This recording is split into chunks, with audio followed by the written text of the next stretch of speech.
Hello there, and welcome to this Beyond Shakespeare first look exploring session of The Brazen Age by Thomas Heywood, which was written in 1613 and contains all sorts of famous people from the Odyssey, I assume. I'm just assuming. Homer's a lead character, so I'm kind of assuming it's all about that.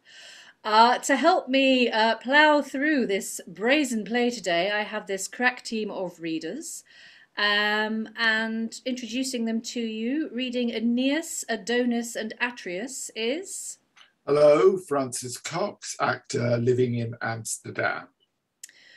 Reading Achelous, Telamon and Nestor is... Hi, I'm Eric and I flow like a river. Reading Meleager and Theseus is... Hi, my name's Elizabeth Amisu and I'm an author based in Romford. Reading Homer today and occasionally all. Hi, Alan Scott, based in Suffolk. Reading Plexippus and Hercules is... Hello, I'm Lynn Freitas. I'm a college composition teacher. I live in the Northwestern United States. Reading Toxeus, Deianeira, Castor and Servant is... Hello, I'm Helen Good. I'm a historian and I'm in Hull. Reading Althea, Nessus, Pollux and Atlanta today is...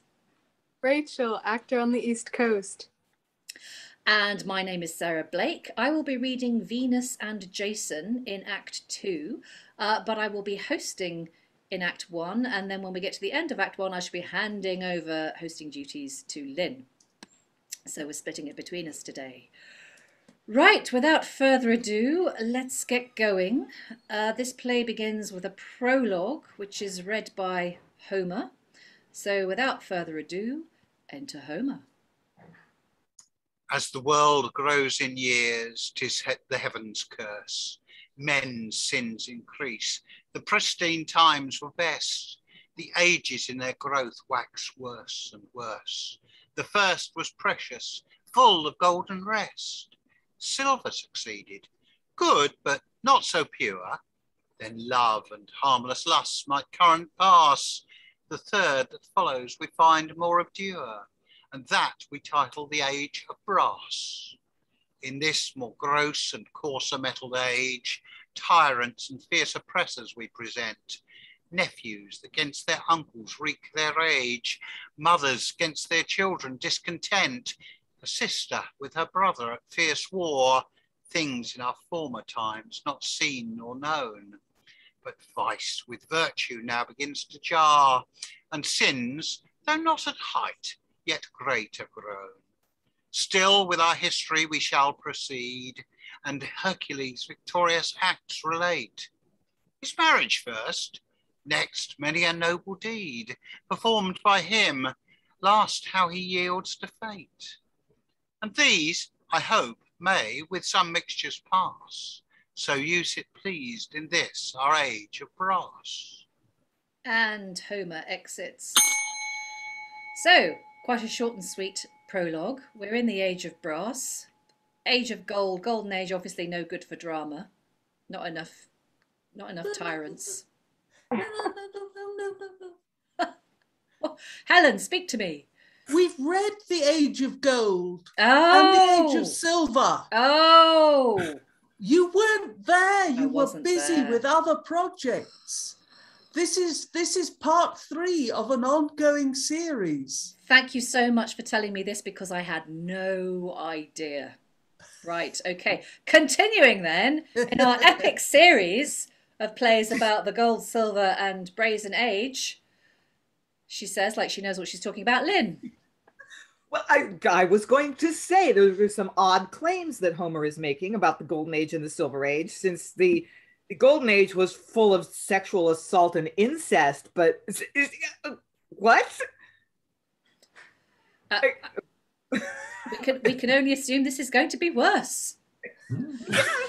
It's like, oh, if you thought those ages were bad, oh, wait till you get to this one. Alan, then Francis. Yeah, I mean, a subtitle for Golden Age would be Gods Behaving Badly. Right, okay. Effectively. I feel there may be more of this. But I've no idea. Francis. Yeah, I was just going to say, Homer sounded in that prologue like a stereotypical grumpy old man. You know. Yep. Things were much better in my day, and they've only just got worse and worse. As played by Victor Meldrew. Yeah. Marvellous. Right, well, Homer has set the scene. And unless anyone has anything else to add, let us move on into Act 1. We have enter Oeneus, who is the king of Calydon, Queen Althea, Meleager, Deianeira, Plexippus and Toxeus, who are brothers to the queen. Thus, midst our brothers, daughter, queen and son, sits Oeneus crowned in fertile Calydon, whose age and weakness is supported only in those ripe joys that I receive from you.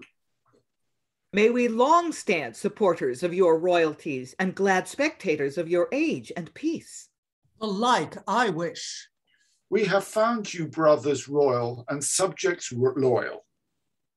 They are of our line, of which no branch did ever perish yet, by cankers, blastings, or dry barrenness.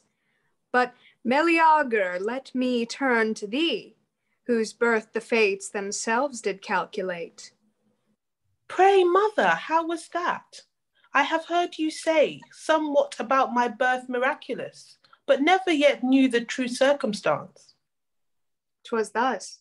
The very instant thou wast born, the sisters that draw, spin, and clip our lives entered my chamber with a fatal brand, which hurling in the fire thus said, one day, one date, betide this brand and child even be their fate.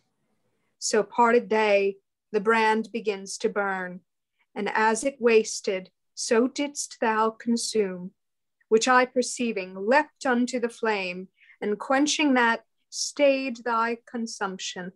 The brand I, as a jewel, have reserved, and kept it in a casket, that locked as safe as in thy bosom thou maintainst thy heart. Pray keep it well, for if not with my mother, with whom dare Meleager trust his life? But sister Deianeira, now to you, two worthy champions must this day contend, and try their eminence in arms for you, great Achelous and strong Hercules. We know it. My love must be bought with blows. Not oratory wins me, but the sword. He that can braveliest in the lists contend must Deianeira's nuptial bed ascend. Brothers, conduct these champions to the lists. Meantime, Althea, state thee on that hand, on this Deianeira, the rich prize of their contention. Clamours from afar, tell us these champions are addressed for war. And the stage direction reads, enter at one door the river Achelous. I'm not sure if that maybe means river. I don't know. His weapons borne in by water nymphs. Oh, he is a river. At the other, Hercules. Stand forth, you warlike champions, and express your love to Deianeira in your valours. As we are Oeneus, the Aetolians' king, and under his command whole Calydon, so we contest, we make her hear the prize of the proud victor. Dares the Theban bastard contend with us, as we are eldest son unto the grave and old Oceanus, and the nymph Neis, born on Pindus Mount, from whence our broad and spacious currents rise? So are we proud to cope with Hercules. Here let my streams wash our Acarnanian's banks, or we confine in Thus, our grand seat, till by the ruin of Alcmena's son, we lodge bright Deianeira in our arms.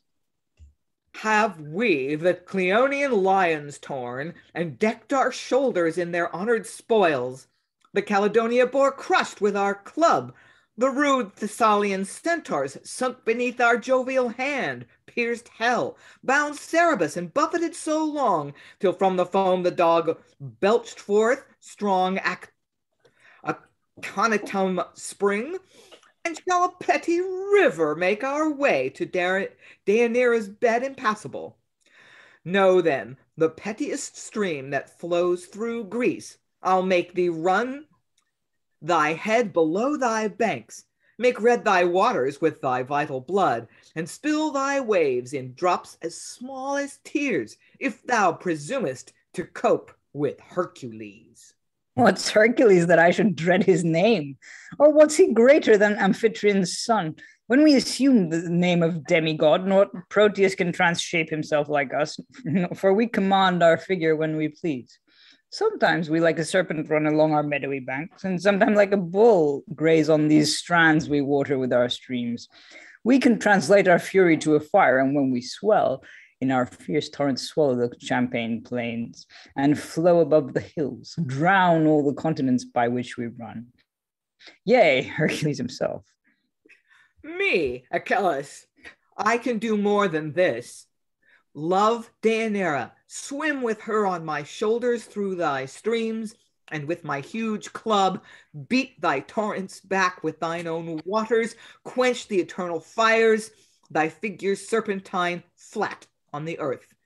And when thou art bull, catch fast hold by thy horns, and whirl thee about my head thus into air. Thou fair Aetolian dame, I cannot woo, nor paint my passion in smooth oratory. But fight for thee I can, 'gainst Achelous, or all the horrid monsters of the earth.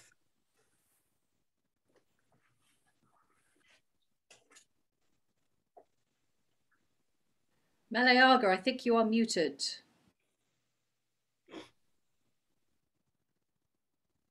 Thank you. When 'gins your proud and hostile enmity? Behold the prize proposed, the victor's meed.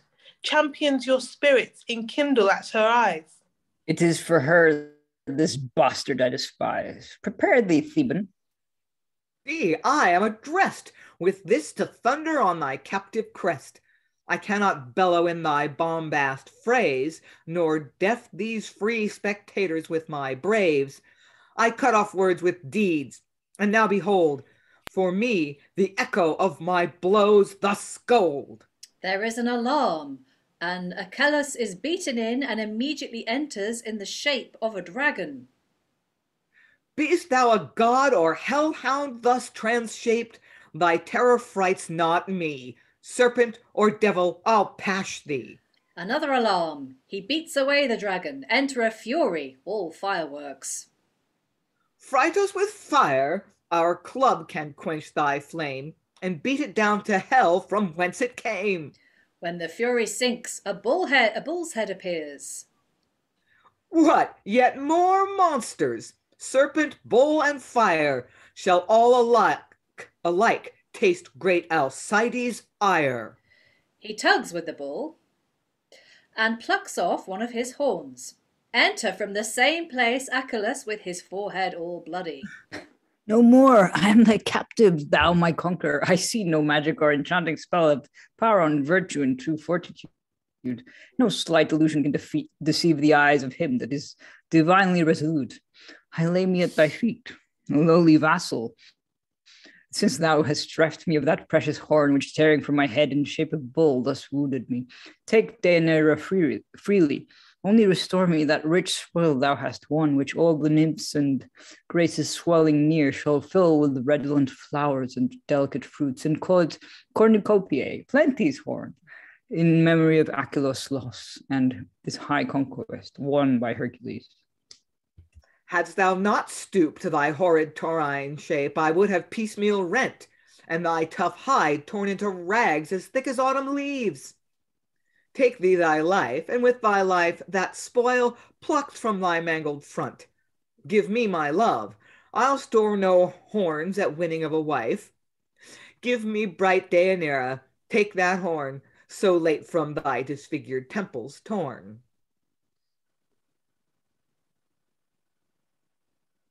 I have my prayers.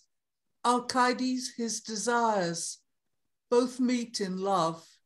Receive her, Hercules, the conquest of thy warlike fortitude. We take but what our valor purchased us, and beauteous queen, thou shalt assure his love, whose puissant arm shall awe the triple world, and make the greatest monarchs of the earth to thy divinest beauty tributary. Will Hercules stay here in Caledon to solemnize the nuptials of our sister? I, Meleager, rich Aetolian's heir, whose large dominions stretch to Etna Mount and to the bounds of fertile Thessaly, will grace thy bridals with the greatest pomp Greece can afford. Nor is it my meanest honour to be the brother to great Hercules. Thanks, Meleager. Sojourn here we cannot. My stepdame, Juno, tasks me to more dangers. We take thy beauteous sister in our guard, whom Jove's aid we straight will bear to by Jove's aid we straight will bear to Thebes. A father's wishes crown the happiness of his fair daughter. And a brother's love comfort thee where thou goest. If not with Hercules, whom dare we trust thy safety? Not love's guard can circle her with more security. Time calls us hence, Aetolian lords, farewell. Adieu, brave son and daughter, only happy in being thus bestowed. Come, Achelous, with you will feast, nor let your fall deject you, or Deianeira's loss. He's more than man, and needs must he do this, that all things can. And here the king exits, and we'll just take a moment to pause there mid-scene and discuss what's going on. Gosh, we had a bit of club waving, and then we had a fight. I was thinking, how are they going to get him on stage as a river? And then he started to talk about how he was shape-shifting. And I'm like, oh, okay, he's just going to look like a human. That's a bit boring. And then, all of a sudden, he was everything. He was a dragon. He was a bull. He was a fury. Yeah, cool special effects. Yeah. I mean, I wonder how they staged that. Do you think they just had different people with different masks coming on and pretending to be him? Yeah. Yeah. Must have been. It's a bit boring, that theory, but it's probably correct. Eric? Yeah, that's what I was wondering, because there's a part of, it says he goes off stage and immediately comes back as a dragon, and it's like, oh my God, how do you do this? And just sort of, it must be exciting. And also, how do you signify that it's the same person, even if they're transformed? Yeah. Shoes. Yeah. Boots. Yeah, maybe. I love the idea of him rushing off and going, pass me the dragon head! And then him rushing, pass me the fury head! But that's probably not how they did it. No. Okay. Yeah. It's fun to speculate, though. Francis? Yeah, in staging terms, it's very ambitious for a play of that period, isn't it? Yeah, seems to be, yeah. I mean, I don't know that much about plays of this period, honestly. But yeah, I mean, things did get a bit more sophisticated, didn't they, in the early 17th century? But it does seem quite, as you say, quite ambitious. Rachael, did I see a hand there? No? Eric? Yeah, I was going to say that also the fury with fireworks sounds a bit like a big problem for health and safety. Yeah. Well, Alan? Safety elves hadn't been invented, fortunately, at this time, which was why they lost a few theatres to fire. It must have been quite a spectacle, though. And it's an interesting way, because this is the way to start the play, because, I mean, we're straight in, aren't we, with the first act, and all of a sudden it's like, ta-da! They're not saving this for the big slam-bang finish. They're giving it to us straight in the first scene. So, yeah. Helen? Yeah, there was a big firework display in Hull in 1603. Killed 4. Wow, okay. This was put down to the fact they did it on a Sunday afternoon, and obviously God wasn't having that. Or it could be that everybody had been in the pub all afternoon. No. They'd been at the sermon. Oh. my God. Okay. Right. No, it was. I there was a pièce de résistance. It was a chamber. The gunner of Hull was doing it as a sort of part-time job, and he got a mixture of wildfire, which is fundamentally napalm, and black powder. Wow. And it went off. Yeah. I'm amazed only 4 people were killed, honestly. Well, a number of others were injured. Oh. What do we think about Hercules then? I mean, obviously he's Hercules. We kind of know who he is. The audience would have known who he was, but like the right guy won. The right. Yes. Well, according to the woman. Yes. She. Of course, she may just be making the best of it, but she seems pretty pleased with the outcome.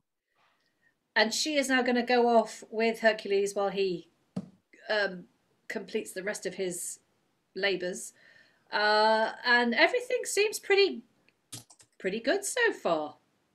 What could possibly go wrong? Let's find out, shall we? Unless anyone else has anything else to say. Go on, Lynn. Yeah. I was just going to mention that, I mean, the Greeks' view of Heracles might have been different from like later classical iterations of him. I mean, he was really kind of an ambiguous figure. He was just this man of extremes, extreme appetites, extreme great strength, but he did a lot of bad things too. I mean, he went into this berserker rage and murdered his first wife and their children, right? So, but we're not going to talk about that. He's a hero. Okay.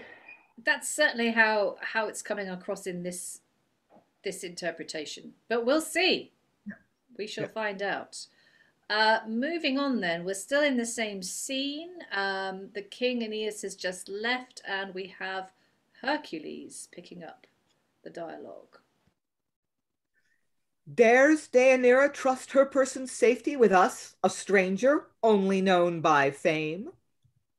Were't against the lions in Chimera bred, or those rude bears that breed in Caucasus, or the Hyrcan tiger, or the Syrian wolves, nay, against the giants that assaulted heaven, and with their shoulders made those bases shake that prop Olympus. Lived Enceladus, with whom love wrestled, even against those monsters, I'd think me safe encircled in these arms. Thou art as safe as if immured in heaven, paled with that crystal wall that girts love's house, where all the gods inhabit, built by fate.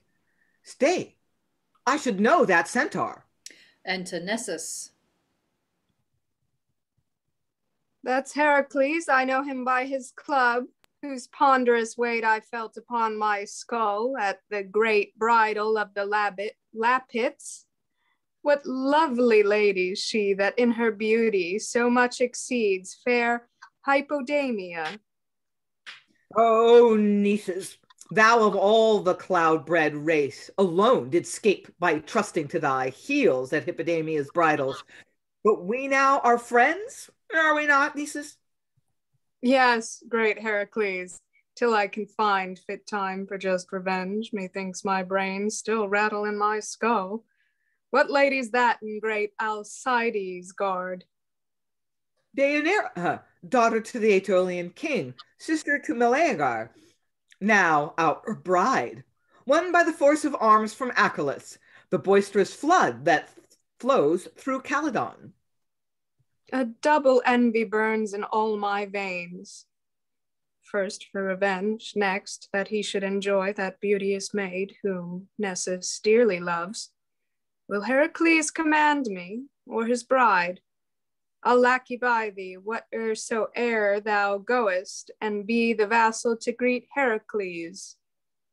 We are bound for Thebes, but soft, what torrent's this that intercepts our way? How shall we pass these raging streams? This is Oeneus' flood, a dangerous current full of whirlpools deep, and yet unsounded.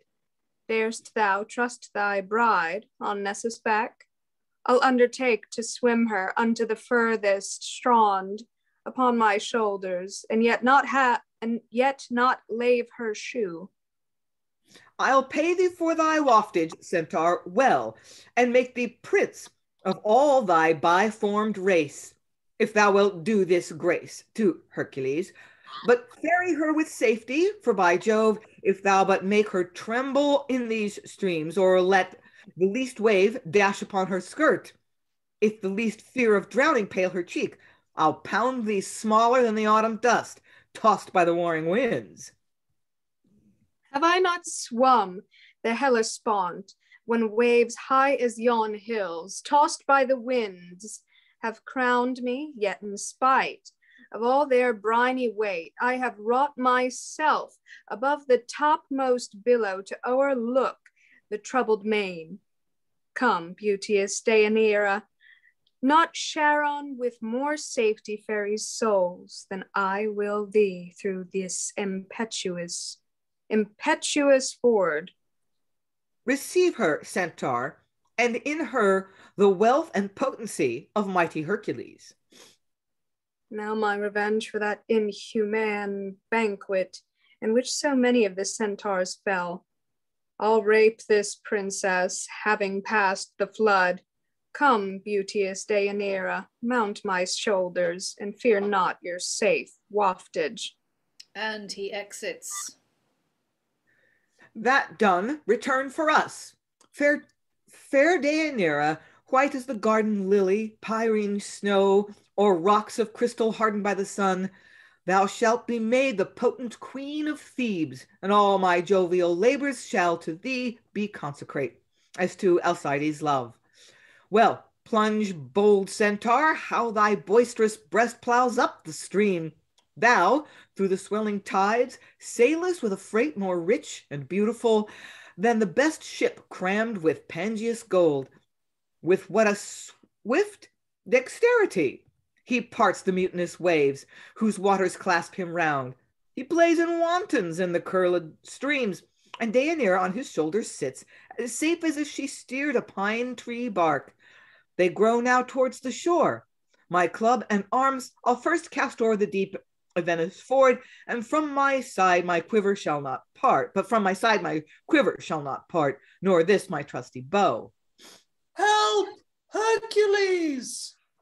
'Twas Deianeira's voice.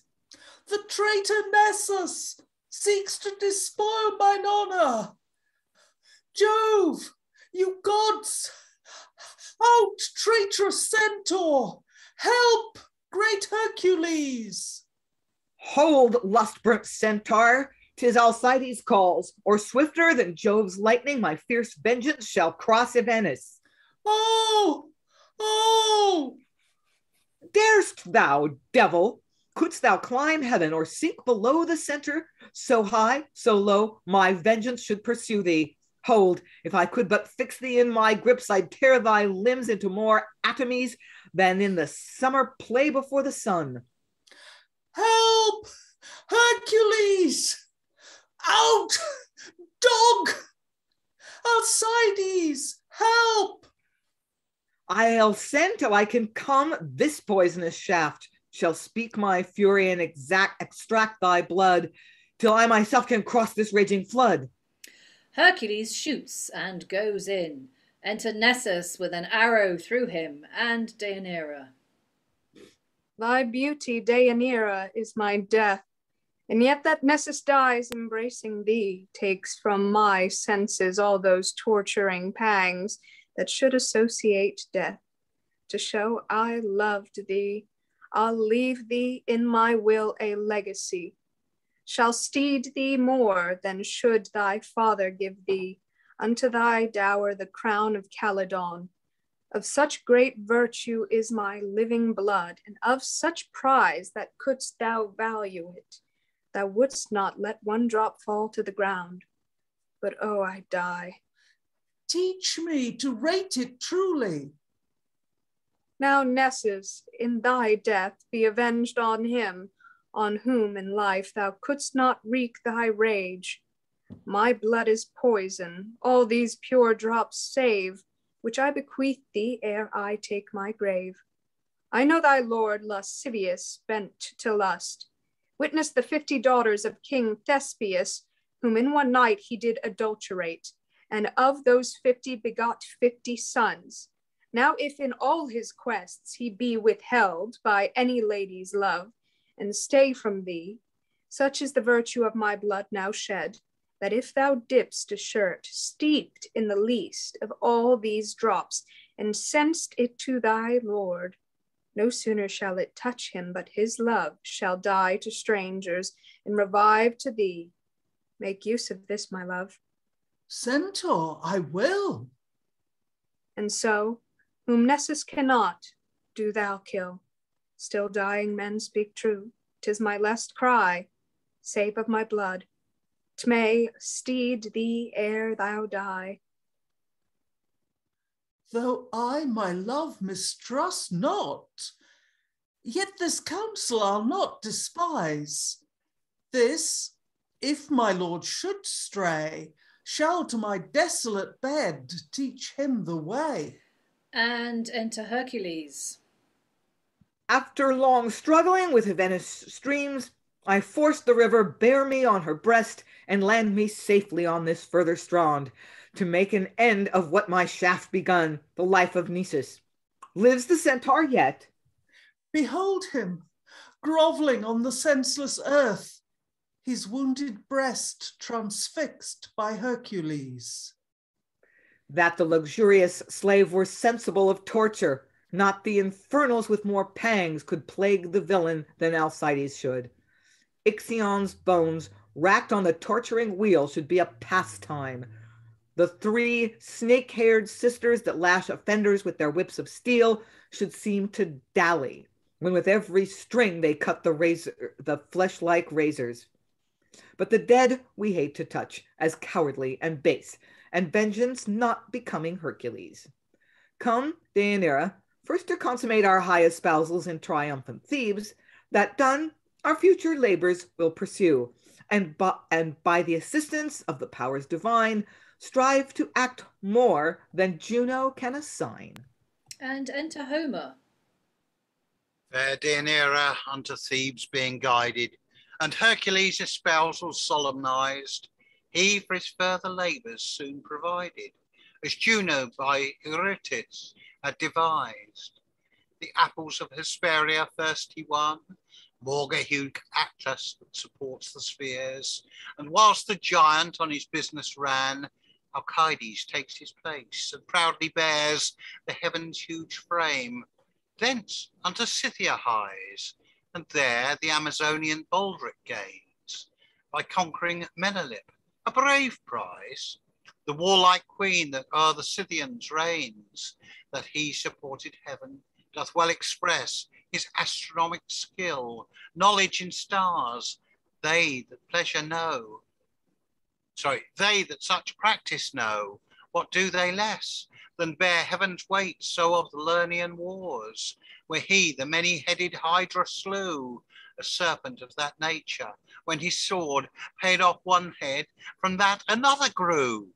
This showed his logic skill. From every word and argument confuted their rise. From one a multiplicity.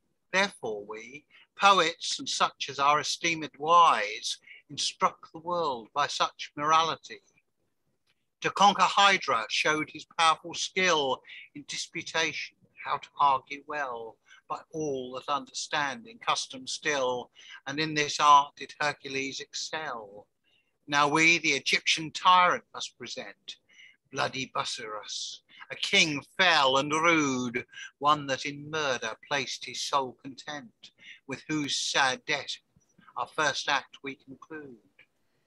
And indeed, Act 1 concludes there. We've had this snapshot of the Labors of Hercules, and then Homer's come in to just give us a recap on the rest of them. Hercules, off he goes to labour another day. What did we think of that then? Rachel's shaking her head. Yeah, I wonder why out of all the Labours he could have picked Thomas Heywood. I wonder why he went for this story more than any of the others. I mean, there's a Centaur, which I suppose might be quite interesting to stage. But Lynn. Alan might have been first, but well, this episode had a lot of traction. I think it was well known, and we will see later this week when we finish this text why this episode is important. Right. The centaur, and remember, centaurs are not little fairies. They're not, they're not actually benign beings in classical times, and they are notoriously lustful and sexually violent. And he's saying, I love you so much, I'm going to tell you this secret, that my blood is a love potion. Yeah. For those of you who don't already know the story, Eric's like, yeah. 1,000 times. This is my culture. So just sort of bookmark that. All right. We're bookmarking the love potion for future engagement. Helen. Oh no, sorry, Alan. I saw Alan's hand earlier. Yeah. I'm not quite sure what the ancient Greek myth makers were on, or indeed what Heywood was on. I would suspect herbs may have been involved somewhere along the way. But the other thing that's got me to a certain extent is thinking with the bits, and we did an excursion into 3 or 4 weeks ago on some of the early masks. And I'm just wondering if we're seeing the beginning of that sort of transit of tradition evolving of highly elaborate costuming and almost what would now be described almost as panto ones with don't worry too much about the story, just watch the special effects and costumes. Almost an Andrew Lloyd Webber approach. Oh, who said that? Come out whistling the costumes. I don't know about that. I mean, I do take your point. It's very, very complex. It could be staged this in a very spectacular way. But I mean, the plot is not particularly. It's quite a dark plot, really, I would say. And was anyone else just like a little bit frustrated when Deianeira's crying out, save me, Hercules, oh, and he stands on the bank and pontificates like to Nessus, like, oh, well, I'll tear thy limbs, into more acid, I'll get you. It's like, dude, she's asking you for help, like, but anyway, I don't know. Helen, you were going to speak. Yeah, I mean, he's obviously busy unpacking his arrows, which were at the bottom of the suitcase. I mean, winding up the crossbow or whatever. But I think, I've always said with these, what I think of as the metallic plays and what Robert calls the ages plays, that in fact they ought to be very divided up. But I'm now changing my mind totally and saying that it's very difficult to see this without knowing all the background, all the rest of the Hercules stuff, which took up most of the last play. So, I mean, it's very, very difficult. The whole thing would do so much better as a 32-part television saga. You see what I mean? Maybe Rob has that in mind for future. Well, I mean, they are very episodic. Yeah. But on the other hand, it's very difficult to come in at what is now episode 7 or 8, I would say, and say, okay, story so far, anybody? Yes, I mean, if I'd been here for the previous 2 plays, that might have helped because I could have recapped.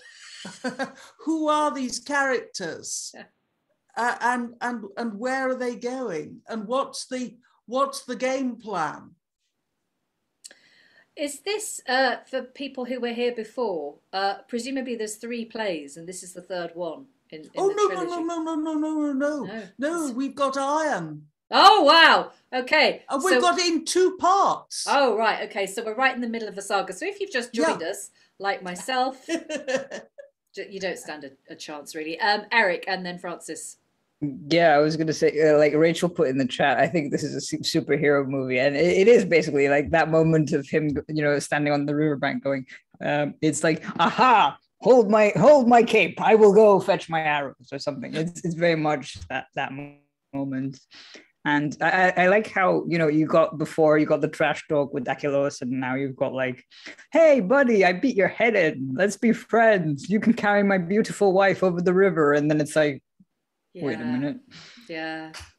I mean, you'd think you'd have seen that coming, but anyway, maybe not. Francis. Yeah, there's a lot of pontificating and posturing in this play. I mean, as in that first scene, there was a lot of trash talk, as Eric calls it, between Achelous and Hercules, and I was just sitting there thinking, get on with it. And I had to laugh when Homer said something like, I will cut off my words with deeds or something. And I was thinking about time. Yeah. Somebody, it might have been you, Francis, or it might have been Lynn last week, was making a comparison to the world of wrestling, which was a great analogy. And it's kind of fitting for this as well, because there is an awful lot of trash talk and an awful lot of posturing and posing. But perhaps that's just the story of Hercules. Maybe it's going to change tone in Act 2. Who knows? We shall find out. Rachael. To the superhero thing, and to what you were saying about the frustration with his posturing as she's crying out for help. Like for modern comics, somebody made up, they made a word, that word fridging when to refer to the way female, the way women identifying characters are, sort of their stories are sacrificed for the continuation of the male character. So yeah, I just think that came up for me. I think that's I don't know, one way of phrasing what's going on here with the women characters that might show up in this one and that have shown up in some of the past ones. Yeah, does certainly seem to be like conforming to that idea. Helen. Yeah, on the other hand, the woman who isn't called Daenerys, but I'm not entirely sure what she is called, but I was reading her. Hercules' wife, Deianeira. Deianeira, yes. Yeah. Her logic is impeccable.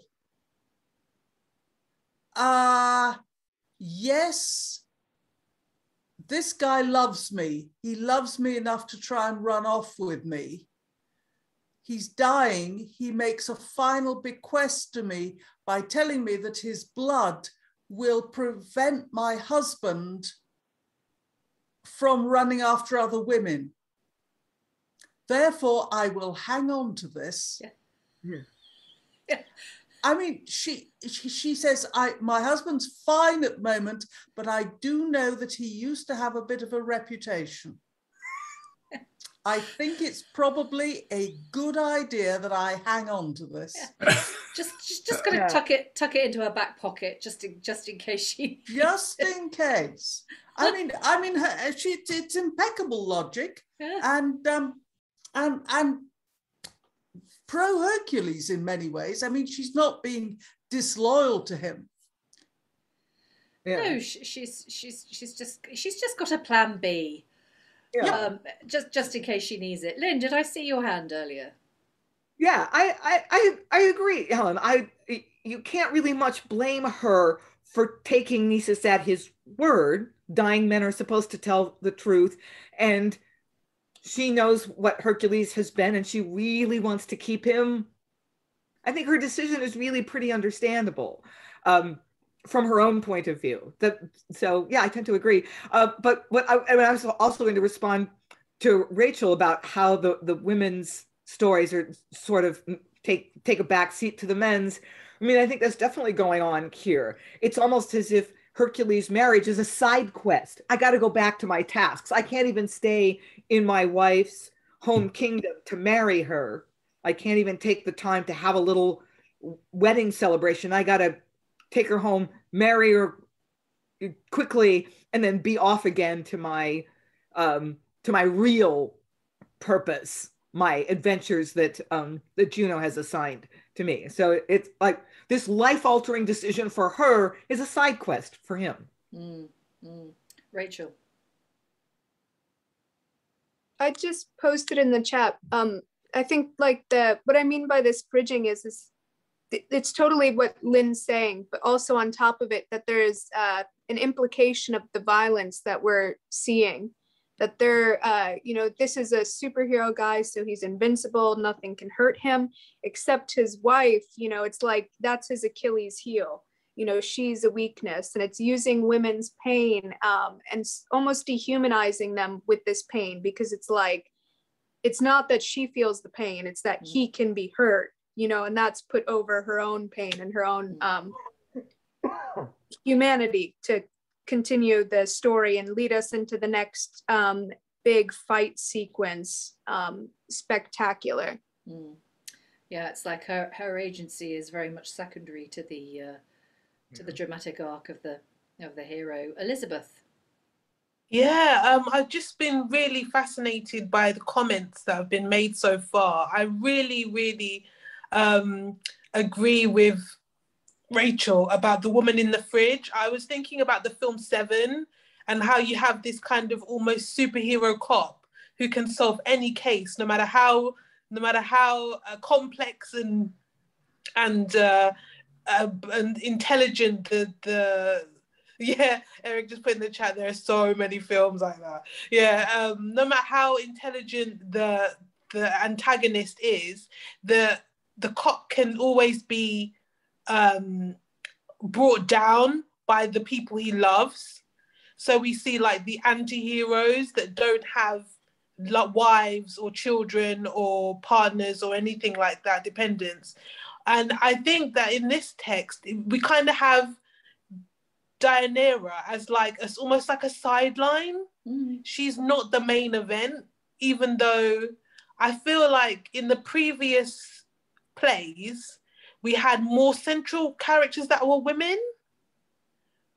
And also Helen said Daenerys, and it reminded me of Game of Thrones, and I feel like the Ages plays are expansive, like the Game of Thrones series.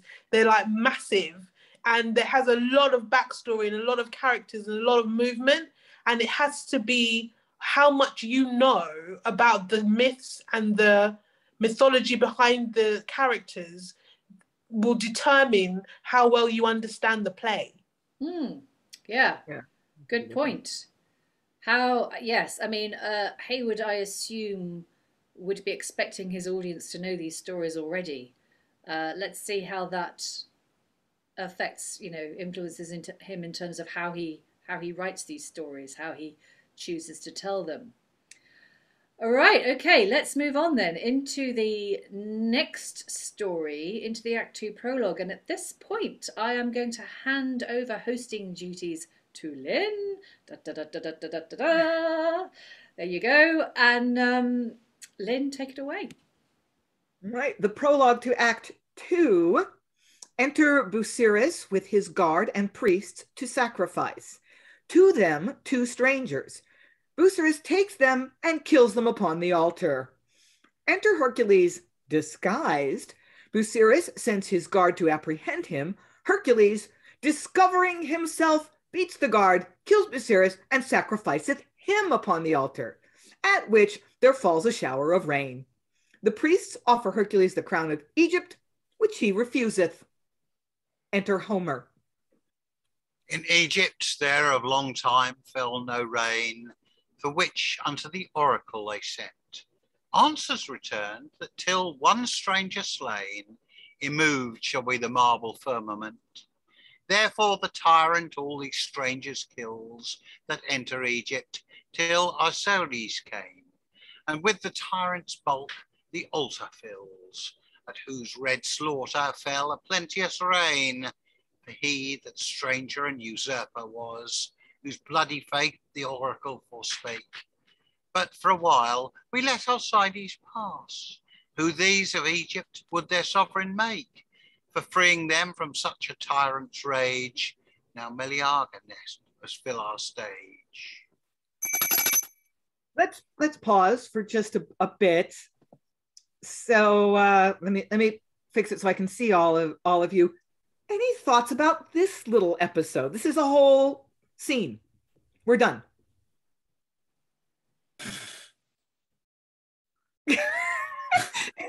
The look on Rachel's face. Helen?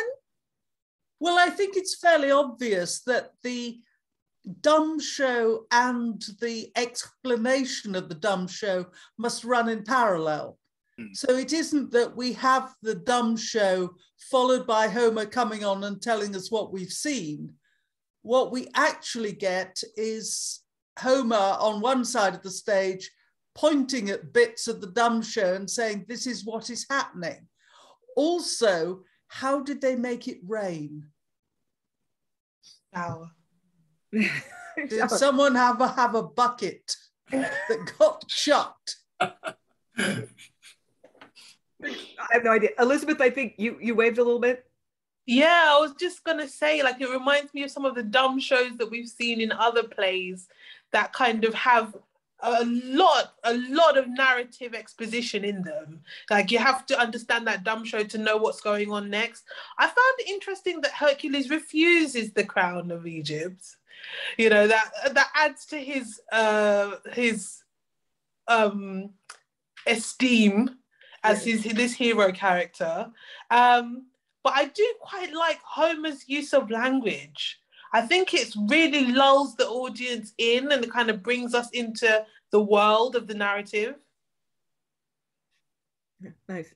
Eric, you were waiting? Yeah, I was just going to say that I like to think that these dumb shows are like the equivalent, you know, with Homer talking alongside them is kind of the equivalent of TED Talks with the slideshow presentation. So like, and now, yeah. Yeah, it hadn't occurred to me that they run in parallel, but it seems to me that would work much better than seeing it and then the explanation comes after. So, or at least overlapping. Yeah. Anyone else? Okay, I'm gonna switcheroo here. And so that's Act 2, Scene 1. Act 2, Scene 2. Enter Venus like a huntress with Adonis. Muted. Why doth Adonis fly the queen of love, and shun this ivory girdle of my arms? Thus to be scoffed, the dreadful god of war would give me conquered kingdoms.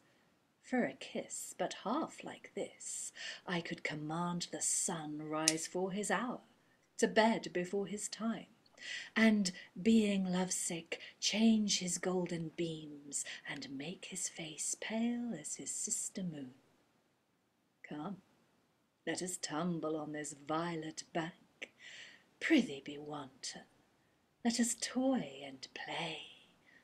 Thy icy fingers warm between my breasts, look on me, Adon, with a steadfast eye, that in these crystal glasses I may see my beauty that charms gods, makes men amazed, and stound with wonder. Doth this roseate pillow offend my love? Come, wallow in my lap. With my white fingers I will clap thy cheek, whisper 1,000 pleasures in thine ear. Adam, you are not modest. I affect the unseen beauty that adorns the mind. This looseness makes you foul in Aiden's eye. If you will tempt me, Let me in your face read blushfulness, and fear and modest blush would make your cheek seem much more beautiful. If you will, whisper pleasure in mine ear, praise chastity, or with your loud voice shrill, the tunes of horns and hunting, they please best. I'll to the chase, and leave you to the rest. Thou art not mad, yet wert thou made of stone, I have heat to melt thee. I am queen of love. There is no practive art of dalliance of which I am not mistress and can use. I have kisses that can murder unkind words, and strangle hatred that the gall sends forth. Touches to raise thee, were thy spirits half dead, words that can pour affection down thine ears. Love me. Thou canst not choose, thou shalt not choose. Am I not Venus? Hast thou Cupid's arrows? I should not have took thee to have them been my son. Art thou so like him, and yet canst not love? I think you are brothers. Madam, you woo not well. Men covet not these proffered pleasures, but love sweets denied. What I command, that cloys my appetite, but what I cannot come by, I adore. These prostituted pleasures suffice still, whereas fear or doubt men sue with best goodwill. Thou canst instruct the queen of love in love. Thou shalt not, Adon, take me by the hand. Yet if thou needs wilt force me, there's my palm. I'll frown on him. Alas, my brow so smooth it will not bear a wrinkle. Hie thee hence unto the chase, and leave me, but not yet. I'll sleep this night upon Endymion's bank, on which the swain was courted by the moon. Dare not to come, thou art in our disgrace. Yet, if thou come, I can afford thee place. I must be gone. Sweet, whither? To the chase. What durst thou hunt? The Caledonian boar, to which the princes and best spirits of Greece are now assembled. I beshrew thee, boy. That very word struck from my heart all joy. It startled me. Methinks I see thee die by that rude boar. Nor hunt thou the beasts that fly, the wanton squirrel, or the trembling hare, the crafty fox. These pastimes fearless are. The greedy wolves and fierce bears, armed with claws, rough-shouldered lions, such as glut their jewels with herds at once, fell boars, let them pass by. Adon, these look not with thy Venus eye. They judge not beauty, nor distinguish youth. These are their prey. My pity, love, and ruth lives not in them. Oh, to thyself be kind. Thou from their mouths my kisses shalt not find. Wind horns within. The summons to the chase. Venus, adieu. Leave those, turn head, choose those thou mayst pursue. I am resolved. I'll help to rouse yon beast. Thou art too dear his savage throat to feast. Forbear? In vain. Appoint when we shall meet. After the chase. Farewell then. Farewell, sweet. This kissing. Adonis, guard thee well. Express thy love to me in being of thyself, careful and chary. They that raise thy skin wound me. Be wise, my Adonis. Never doubt. So then. He kisseth her. But lip labour, yet ill left out. And they exit. Okay, so we have Venus and Adonis. Also, a myth, a story that had a lot of traction in this period. Thoughts? What's thoughts? Alan? It seems to be an interpolation from something completely different. It seems to have no linear relationship with anything that's happened previously. I mean, it's a lovely bit of vamping going on, and could be played even more seductively if Sarah was in the mood to so do it. I mean, I kept hearing the almost more of a whispery voice, which I know Sarah does on occasion. But I mean, it doesn't seem to be have any relationship to what we've done in the previous couple of, few scenes. Yeah, that's very true. Helen? Yeah, it doesn't. But that's the way Heywood does these metal plays. Each act is a new story. Although the first scene of Act Two was the dumb show, which was a continuation of. It's not really. Yeah, in fact, it's more of an entr'acte. What you've got is something. You've got Homer.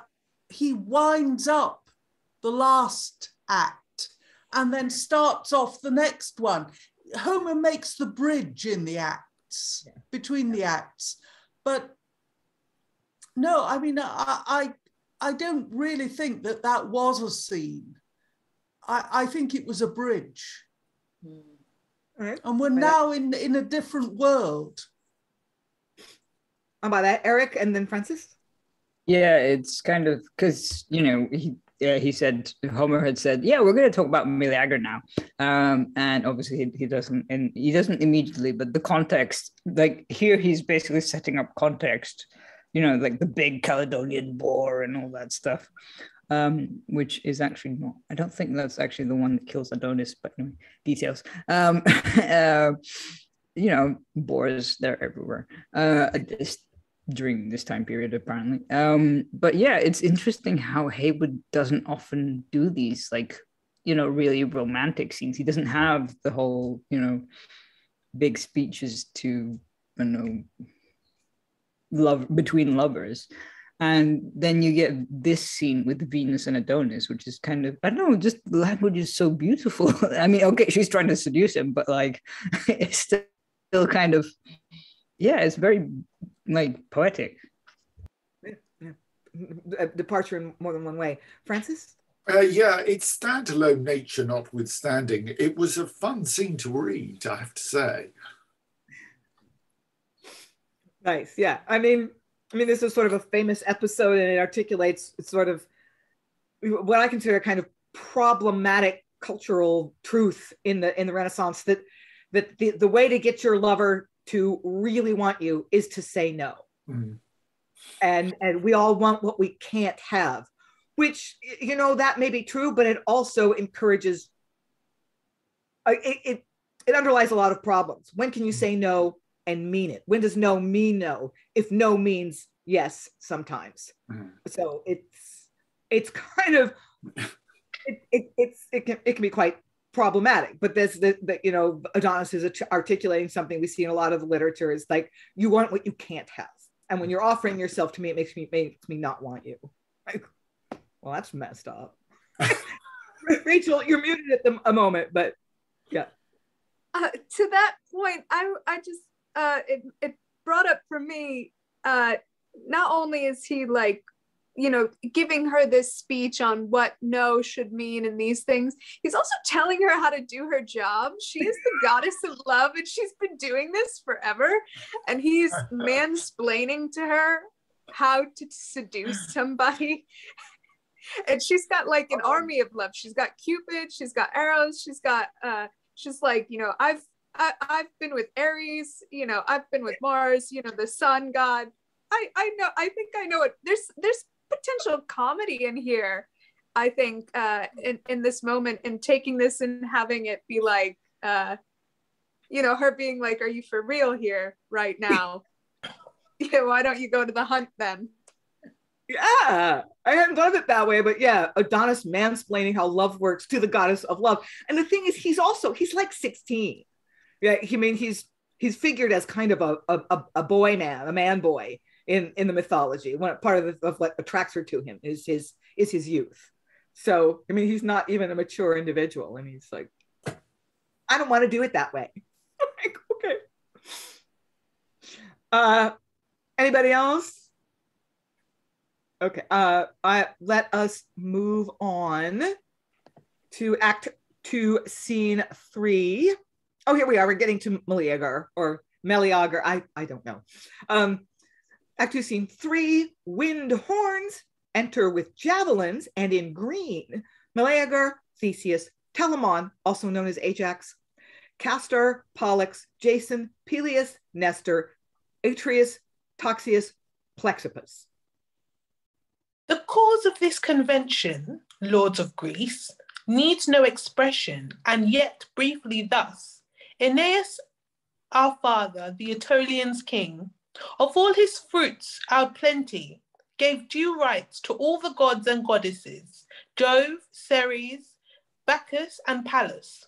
But among the rest, Diana he neglects, for which he enraged she hath sent to plague us a huge savage boar of an unmeasured height and magnitude. What better can describe his shape and terror than all the piteous clamours shrill through Greece of his depopulation, spoils, and praise? His flaming eyes, they sparkle blood and fire, his bristles pointed like a range of pikes ranked on his back. His foam snows where he feeds, his tusks are like the Indian oliphants. Out of his jaws, as if Jove's lightning flew, he scorches all the branches in his way, ploughs up the fields, treads flat the fields of grain. In vain the shepherd or his dog secures their harmless fold. In vain the furious bull strives to defend the herd o'er which he lords.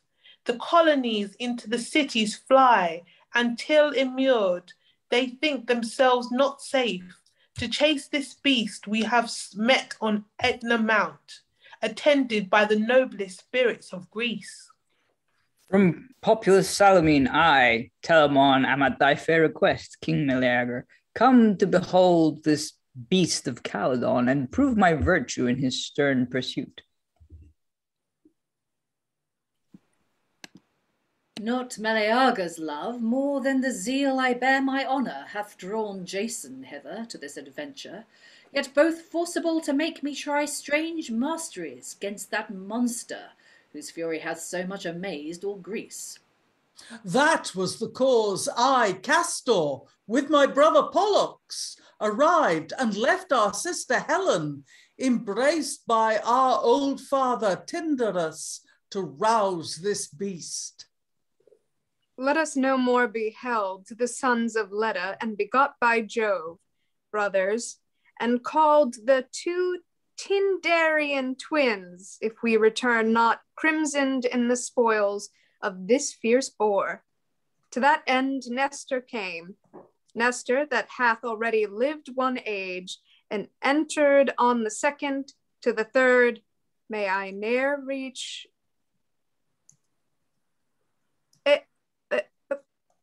I think Nestor might be in this, but I'll finish reading this section.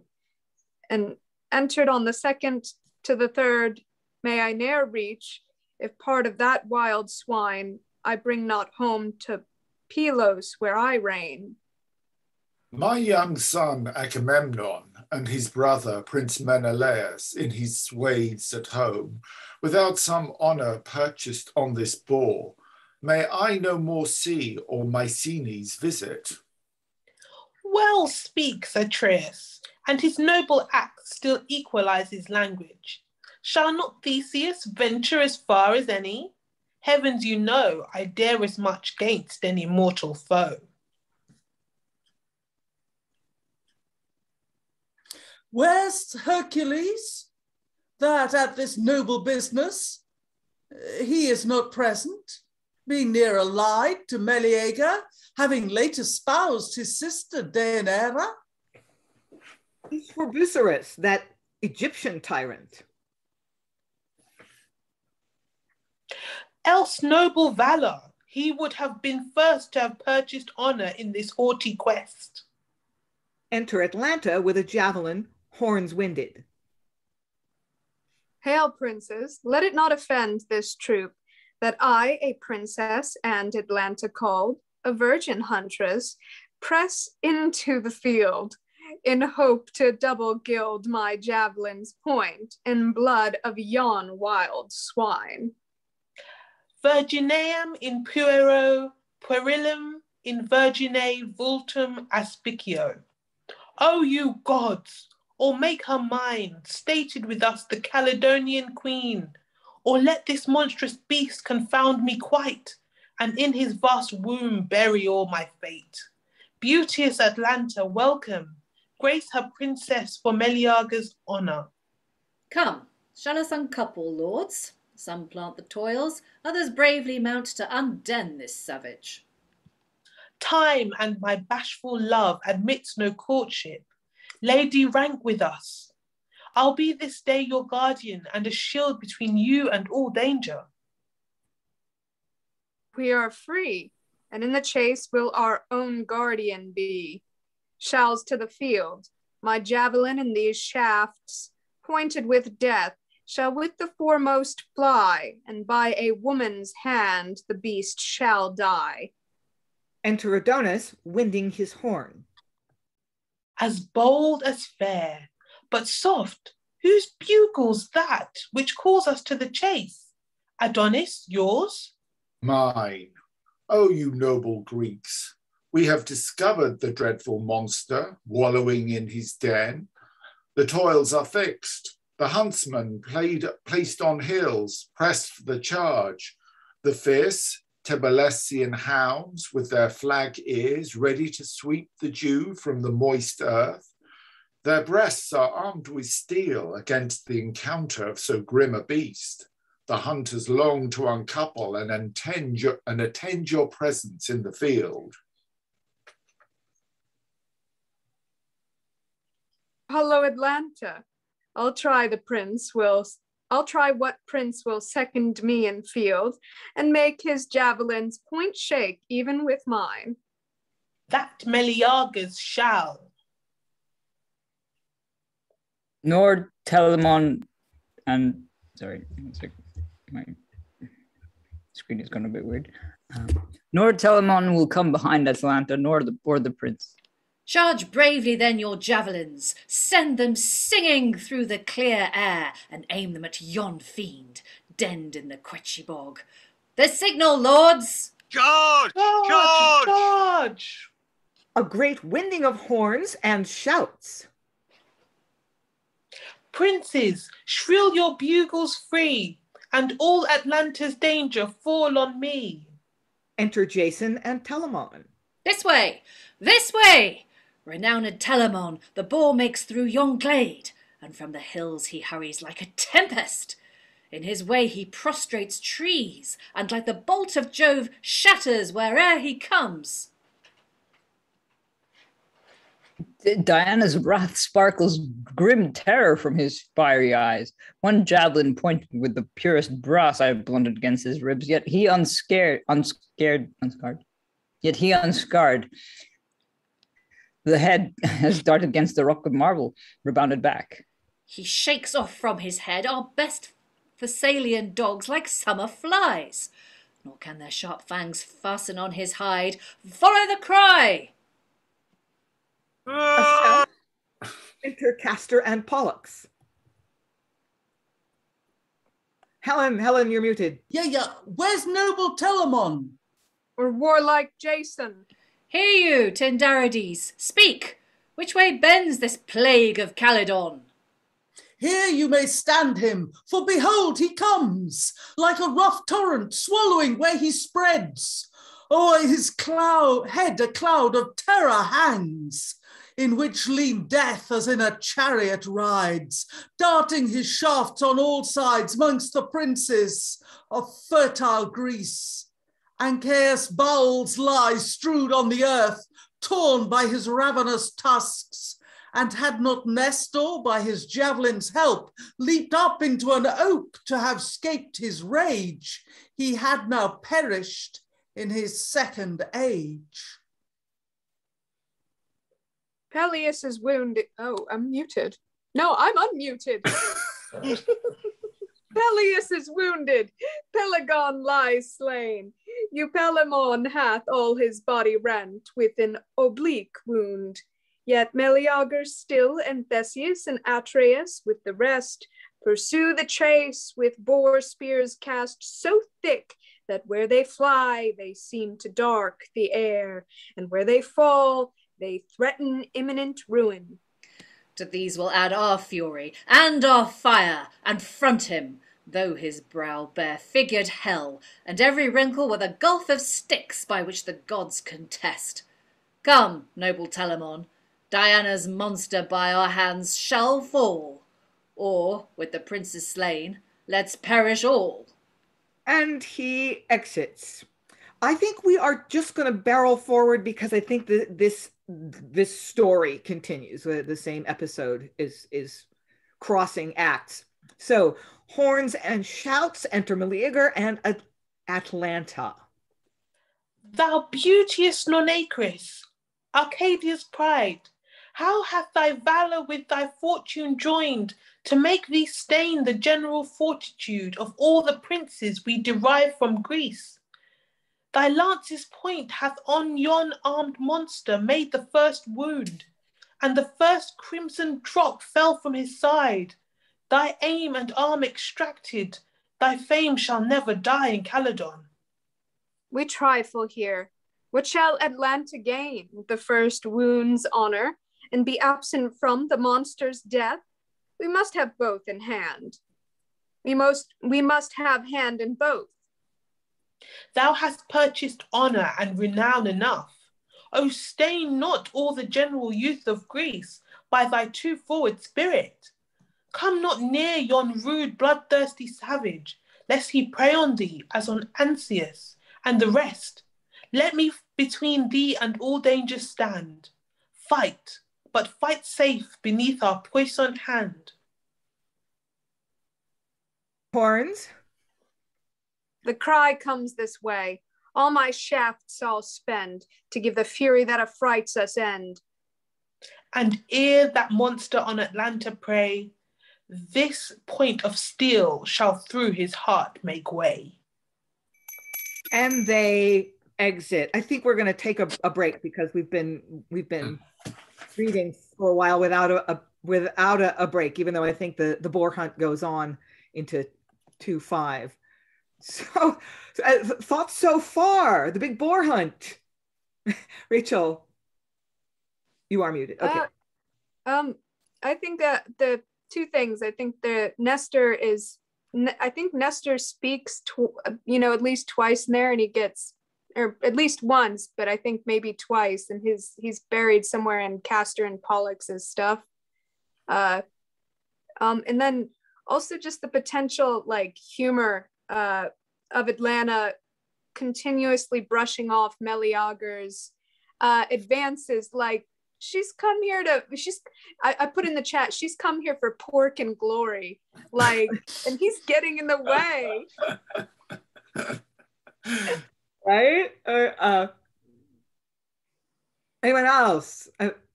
Yeah, Eric, I'm actually kind of interested in what you have to say, because I think you've got some background in these myths that are all kind of jumbled together here. So, but yeah, I mean, you wouldn't have all these characters hunting. They kind of have conflated so many timelines. But I mean, at this point, I think it was Heywood was kind of going, yeah, well, we have all the famous characters that are going to go off and do things. So, we can use them. They're here. But yeah, I if I remember correctly, Meleager's task was a different one. They hunted together, and then someone managed to kill the boar first, that kind of thing. At least, in the original, in the older myth that I know of. And his big sort of, labor / accomplishment was taming a lion and taming a lion and a horse, I think, or some other creature to a chariot or something like that to impress her father. Because he has to be intelligent as well as fit.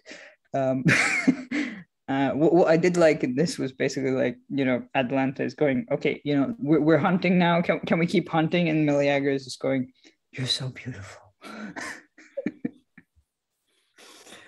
There's a little flip. Women are supposed to be interested in love and men in war and hunting, and it's the other way around here. Francis. Yeah, I mean, I'm grateful for Eric's explanation there, because I was, at the beginning of this scene, I was thinking, God, one warrior after another. It was like an Avengers movie. And I thought, God, this boar doesn't stand a chance. But once again, I was thinking, oh, for God's sake, get on with it, But then it was just interesting how the pace of the scene suddenly changed with the boar hunt. Yeah, it did seem to pick up, right? Yeah, the pace really picked up. Yeah, that sense of urgency really. Yeah. Was there. Rachael? Oh, and then Helen. Yeah, I was just gonna say, this is like the last scene with Venus and Adonis, and where he's telling her that no means yes and this and whatever, and this seems to be the same. Meleager seems to be, huffing the same smoke or whatever on that no means yes front with Atlanta. Yeah. Helen? Yeah, I think there's two little points I want to make. One is that boar hunting was incredibly dangerous. I mean, the wild boar was a seriously dangerous animal to hunt. And you didn't do it alone. You needed as many spears as possible just to hold the thing, never mind to kill it. That's point one. Point two, I really cared for this is the first mention in these plays of Helen, who is one of Castor's sisters, the other one, of course, being Clytemnestra. And so we know, because Helen gets a mention, that here we are on the brink of something else. It's just a first hint that the next story to come might be that. But it's just very weird to me that we have characters from different stories. Jason is a different narrative than Castor and Pollux, and Nestor is the house of Atreus. Atreus is generations back. It's a little bizarre how he's just decided to throw them all into this sort of myth stew. Well, I'm not so sure, because Nestor was in the Trojan story. Right. So obviously the boar, he had to escape up the tree because he's needed in the next story. And a lot of these people are of the generation before. I mean, I'm not finding this too much of a clash. Yeah, Jason, it seems to me, the Jason story is fairly detached, but they've thrown that. But the Jason story is the story before. It's with Hercules went with the Argonauts. So he and Jason are the same story. Oh, I didn't realize that. Yeah. And it's the next generation that go to Troy. Okay. I mean, there's really, in myths, you can't really work out the chronology. It doesn't. No, but I mean, I'm not having the same problem with this chronology that everybody else seems to be. Eric knows the truth. Come on, Eric, tell us what really happened. The truth. No, I think you're right in that, like, the chronology doesn't really matter, and it's kind of, the idea is that we're still in the age of heroes, where you've got like sons of gods, or that kind of, like, gods and mortals are still sort of having affairs and that kind of thing. and demigods are still a thing. Whereas in the next few episodes, or after this, basically, like the last age of heroes is considered to be like, you know, the age of man, where you start to get into Troy and stuff. So yeah, narratively, I mean, it makes sense that although like all these heroes would not be there at the same place, doesn't really matter to Heywood. Elizabeth? Yeah, I just find it fascinating because I know the names from different myths, and then to see them all gathered with there. And Meleager does say, "I've gathered you, noble princes, because the boar is doing these terrible things, and is doing." And Meleager does really, you know, list off a whole list of horrible things that the beast is doing. But I thought quite interesting about the chase and about the dynamism of the chase is that it comes, what I think is quite early in the play. It feels climactic, like it should be a climactic moment of the narrative, but it's not nearly near, we're not nowhere near the middle yet. So I was just thinking that like, maybe this is just a precursor to more to come. It reminds me of the Battle of Helm's Deep in Lord of the Rings. Like you think that it's big, and then you see the Battle of Pelennor Fields, and you're like, okay, that's big. And then I wanted to apologize to Alan because I got it caught up in the excitement of the chase, and I shouted when it's his line. No problem. I think that's fine. So yeah, that's an interesting sort of, you know, prediction or like let's thinking about the future. Like this seems really climactic. It's like, what's he going to do to top this? All right. If it's okay with everyone, we will move on to Act 2, Scene 5. After great shouts, enter Venus. Adonis, thou that makest Venus a huntress, leave Paphos, Nedon, Eryx, Erycine, and Amathon with precious metals big. Mayst thou this day live bucklered in our wing, and shadowed in the amorous power of love. My swans I have unyoked, and from their necks ta'en off their bridles made of twisted silk, and from my chariot, stuck with doves' white plumes, lighted on this verdure, where the boar hath in his fury snowed his scattered foam. A cry within. What cry was that? It was Adonis, sure. That piercent shriek shrilled through the musical pipes of his sweet voice's organs. Thou, Diana, if thou hast sent this fiend to ruin love, or print the least scar on my Adon's flesh, thy chastity I will abandon quite, and with my looseness blast thy Cynthian light. Enter Theseus and Nestor, bringing in Adonis, wounded to death. There lie most beauteous of the youths of Greece, whose death I will not mourn ere I revenge. Well, secondly, thou pride of Greece adieu, whom too much valor in thy prime overthrew. And exit. Ye are not mine eyes, for they to see him dead would from their soft beds drop upon the earth, or in their own warm liquid moisture drown their native brightness. Thou'rt not Venus' heart, for wert thou mine, at this sad spectacle thou'dst break these ribs, though they were made of brass, and leap out of my bosom instantly.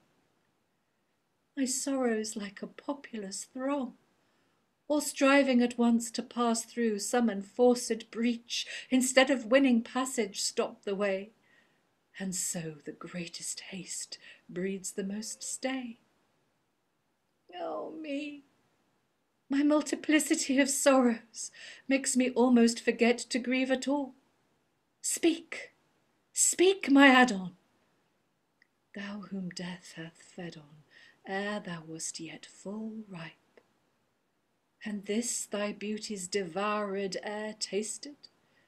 Ay, where's now thy brightness, or hand thy warmth? Oh, that such lovely parts should be by death thus made unserviceable, that livest them had the power to entrance Jove, ravish, amaze, and surfeit. All these pleasures Venus hath lost by thy untimely fall. And therefore, for thy death eternally, Venus shall mourn. Earth shall thy trunk devour, but thy life's blood I'll turn into a flower, and every month in solemn rites deplore this beauteous Greek, slain by Diana's boar. And she exits. I think we're going to move on because we've got quite a bit left to do this afternoon. So Act 2, Scene 6, the fall of the boar being winded, Meleager with the head of the boar, Atalanta, Nestor, Toxeus, Plexippus, Jason, Theseus, etc., with their javelins bloodied. Thus lies the terror that but once today awed all the boldest hearts of Calydon, wallowing and weltering in his native blood, transfixed by us, but bravely seconded by noble Jason, Theseus, Peleus, Telamon, Nestor, the Tyndaretes, and our bold uncles, all our boar spears stained and gory hands laved in his reeking blood, to whom belongs this brave victorious spoil. To Meleager, Prince of Calydon. Is that your general suffrage? Let not Greece suffer such merit unregarded pass, or valour live unguerdoned, that fell swine, whom yet even dead the amazed people fear, and dare not touch but with astonishment, fell by thy hand. Thou stoodst his violence till thy sharp javelin grated against his bones. Beneath his shield thou enterest to his heart. At that we girt him till 1,000 wounds he from 1,000 hands received at once. And in his fall it seemed the earth did groan, and the fixed centre tremble under him. The spoil is thine, the young Adonis' death, Ancaeus' slaughter, and the massacre of Arcas, Pelagon, Eupatenian, and all the Grecian princes lost this day, thou hast revenged. Therefore be thine the fame, which with a general voice Greece shall proclaim. Princes, we thank you. 'Tis mine given me free, which fair Atalanta we bestow on thee. Huh? To a woman? And so many men engaged in it, call back thy gift again. Greece is lit by this disparaged, and our fame foully eclipsed. Snatched from that emulous dame. Murmur you, lords, at Meleager's bounty. We first bestowed it as our own by gift, yea, and by right. But now we render it to bright Atalanta as her own by due, as she that from the boar the first blood drew. We must not suffer this disgrace to Greece. Let women claim 'mongst women eminence. Our lofty spirits that honour have in chase cannot digest wrongs, womanish and base. Restore this woman and thy sex envy for fortitude. Aim not at quest so high. Castor forbear. He gives but what's his own. 'Tis the king's bounty. By the immortal gods that gave us this day's honour, the same hand by which the Caledonian terror fell, shall him that frowns or murmurs launch to hell. That will we try.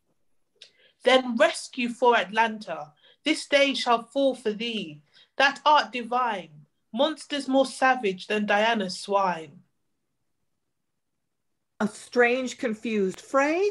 Toxeus and Plexippus are slain by Meleager. Jason and Telamon stand between the two factions. No more, no more. Behold your uncles slain. Save in this act 2 noble gentlemen. Pursue not fury to the spoil of Greece and death of more brave princes. Let your rage be here confined. cut off this purple stream in his mid-course, and turn this torrent back, which in his fury else may drown us all. I second Jason and expose myself between these factions to compose a peace.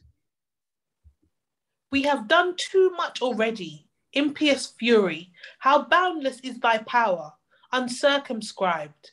By thought or reason, thou art all violence, thy end repentance, sorrow and distaste.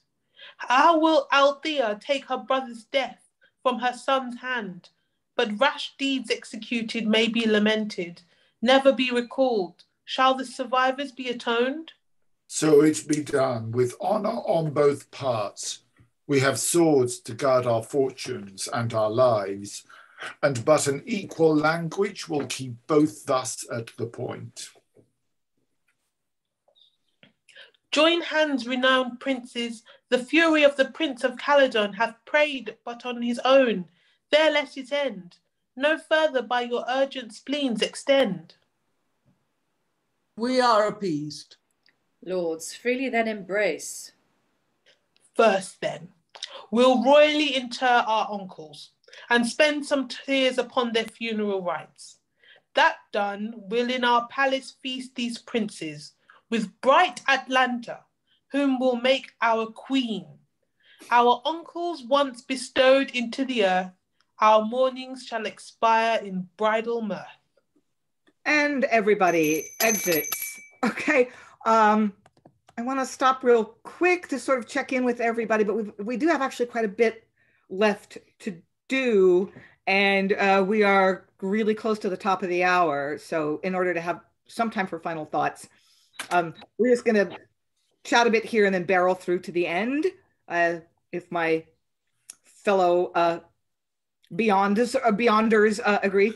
So thoughts about this couple of sections that we've done so far, and that escalated quickly. Eric, you're muted. Yeah, that speech by Venus when she sees Adonis is just like, oh my God, wow. Just like, so okay, it was, there are problems and stuff that we know that these are problematic plays for this period, so on and so forth. But it was just so pretty and so poetic. And then, of course, we get the whole, you're gonna give we spent so much time trying to kill this boar, and you're gonna give it to a woman, and it's like, yeah, that's not quite how it happens in the Greek myth. But anyway, it gets lost in translation probably. But yeah, it just kind of what I was shocked at was that they were all talking about Atalanta, and she wasn't there, or she didn't say a word, like, we're gonna do this, we're gonna do that, or like, how dare you give it to a woman, kind of thing. And then she doesn't get a word in, which is kind of typical, I guess, of the time. I don't know, is it? And yeah, it's just so frustrating, especially since she had that, the speech about, come on, let's go kill this thing and do whatever, which made me wonder whether she's doubling with Venus. Because there are a lot of people on stage at this point. Francis? I love that speech by Venus. I was just a bit disappointed that Adonis didn't have like a sort of dying line or something. And I would second what Eric just said about Atlanta not having a word, not even a line in that last scene. After she came across as such a strong character when she was introduced, I found it very strange. But yeah, is she on stage even? We don't. I'm not sure that's even clear. All right, I think we're going to have to leave it at short shrift unless anyone has something urgent they want to contribute. And we are going to start with Act 2, Scene 7, and I think we are just going to carry on to I think we've got two more. I think there's 2-7 and 2-8.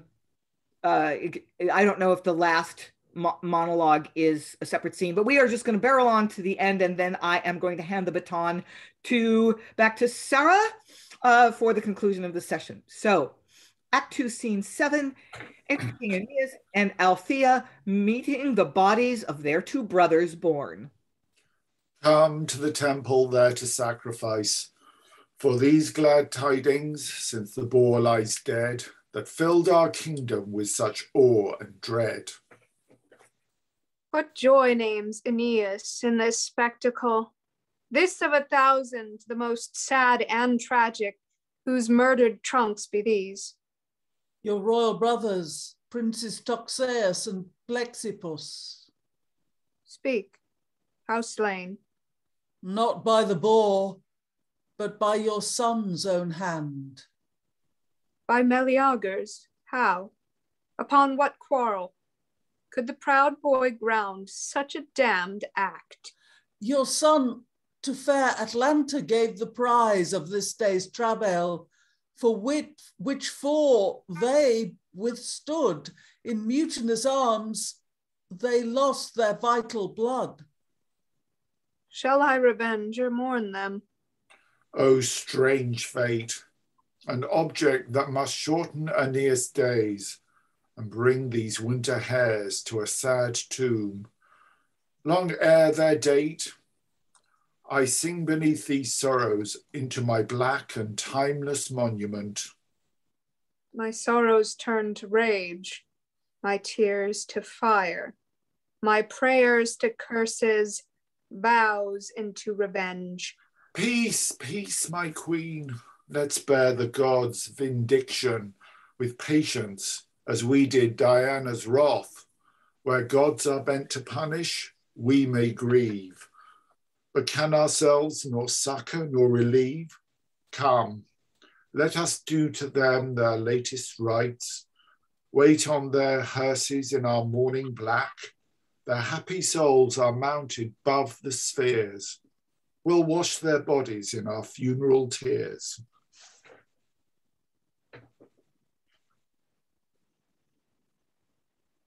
And he exits. Althea remains and speaks thus. Althea, what's distractions this within thee? A sister or a mother wilt thou be? Since both I cannot for these princes slain, sister I choose, a mother's name disdain. The fatal brand in which the murderer's life securely lies, I'll hurl into the fire, and as it flames, so shall the slave expire. Mischief I'll heap on mischief, bad on ill, wrong pay with wrongs, and slaughter these that kill. And since the gods would all our glories thrall, I will with them have chief hand in our fall. But he's my son. Oh, pardon me, dear brothers, being a mother, if I spare his life, though it befit his sin be plagued with death, and that his life lie in yon fatal brand. 'Twill not come fitly from a mother's hand.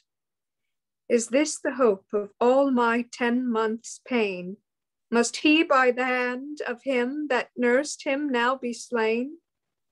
Would he had perished in his cradle when I gave him twice life, in his birth, and then when I the brand snatched from the ravenous flame, and for this double good, hast thou with shame and injury repaid me. I will now a sister be, no mother, for I vow revenge and death. Furies, assist my hand, whilst in red flames I cast his vital brand. And she exits. Oh my. Act 2, Scene 8, a banquet. Enter Meleager, Jason, Theseus, Castor, Pollux, Nestor, Peleus, Atreus, Atlanta. For fair Atlanta and your honours, lords, we banquet you this day, and to begin our festivals, we'll crown this jovial health unto our brother, Theban Hercules, and Deianeira. Will you pledge it, lords? None but admire and love their matchless worths. Not fair Atlanta will refuse this health.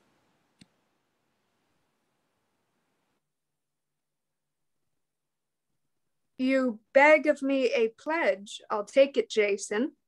as well for his sake that begins the round, as those to whom 'tis vowed. Well spoke, Atlanta, but I wonder, lords, what province now holds Theban Hercules? He is the mirror and the pride of Greece, and shall in after ages be renowned. But we forget his health. Come, Telamon, aim it at me. A fire, enter Althea with the brand. Assist my rage, you stern Eumenides. To you this black deed will I consecrate.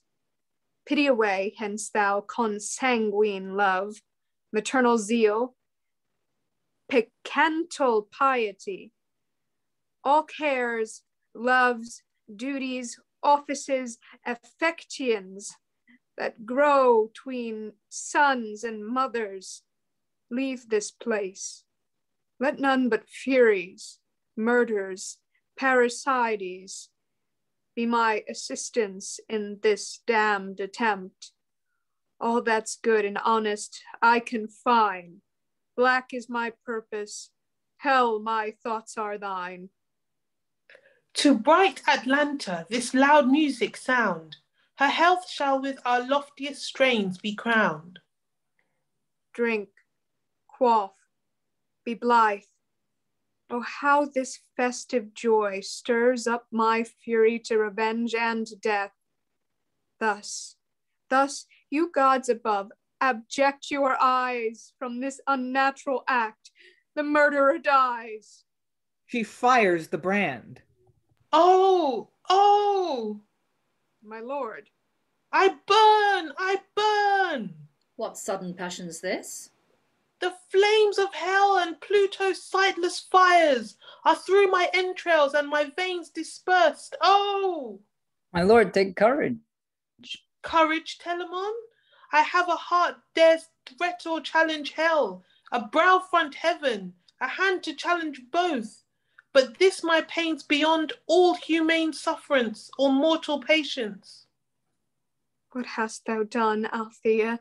Stay thy fury, and bring not these strange torments on thine own. Thou hast too much already. Back my hand. He takes out the brand. And save his life as thou conferrest this brand.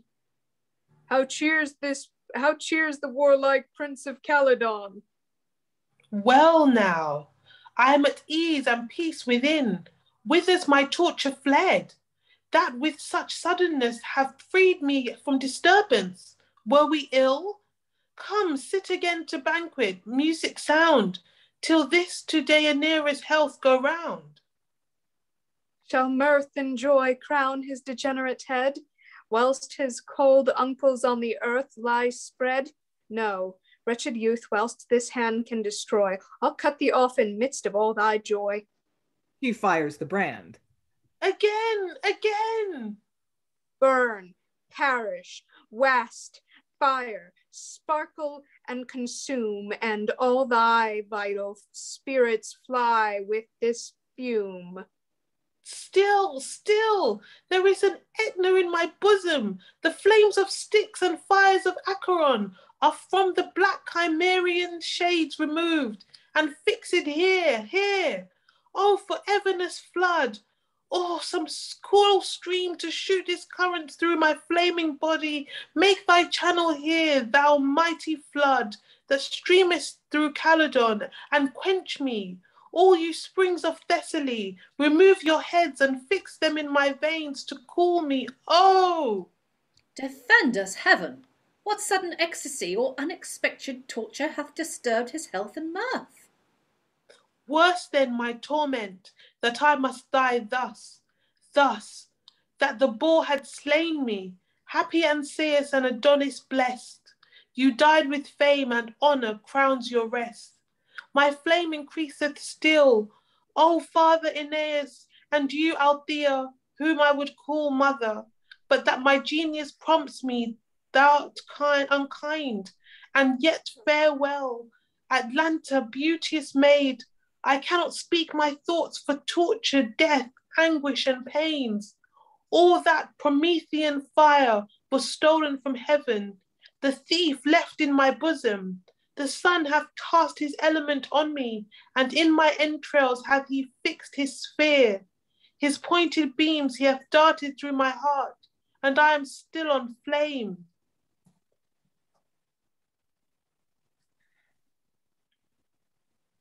So now 'tis done, the brand consumed, his vital thread quite spun. He exits. Now gins my fire waste, and my natural heat to change to ice, and my scorched blood to freeze.